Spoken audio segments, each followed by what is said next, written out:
ازيكم حبايبي عاملين ايه؟ النهارده معانا طريقة فطير الطاسة، طريقة سهلة وسريعة ومكوناتها بسيطة جدا. معانا كوباية ونص مية عادية، معانا 3 معالق سكر، هنحط عليهم نص معلقة ملح، وهنضيف ذرة بيكنج باودر، رشة بسيطة جدا من البيكنج باودر. هنقلب المكونات ديت شوية كده مع بعض لحد ما يدوبوا. هنكون معانا تلات كوبايات دقيق.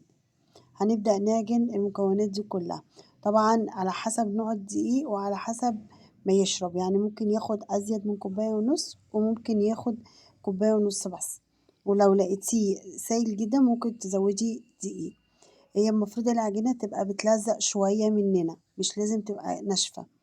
هناخد العجينة ونقطعها كور صغيرة، ولازم ندهن الصينية اللي هنحط فيها زيت، وهنقطع العجين ونكورها كده، وهنبدأ نحط على وش العجين زيت، وهنسيبه يرتاح ربع ساعة أو 10 دقايق.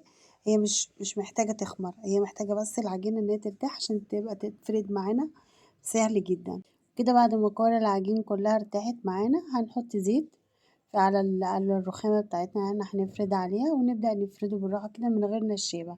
ناخد بس الحروف الأول نرفعها، وبعد كده نطلع بالعجين من بره.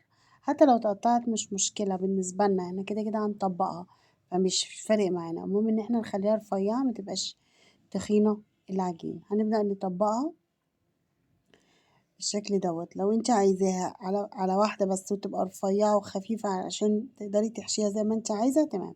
لو عايزة تخنيها او تعمليها اكبر من كده، ممكن تاخدي كورتين وتحطيهم جوا بعض.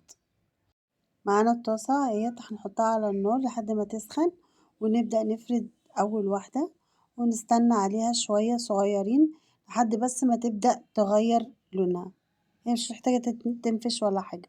وكده قلبناها الناحية التانية. بس هو دي بقية الفطير لما طلع بالشكل ده معانا. هي فطيرة خفيفة جدا، ممكن ناكلها بقى مع سكر بودرة، ممكن ناكلها مع عسل، مع جبنة، مع أي حاجة احنا عايزينها. ما تنسوش لو عجبتكم الفيديو ما تنسوش اللايك والشير.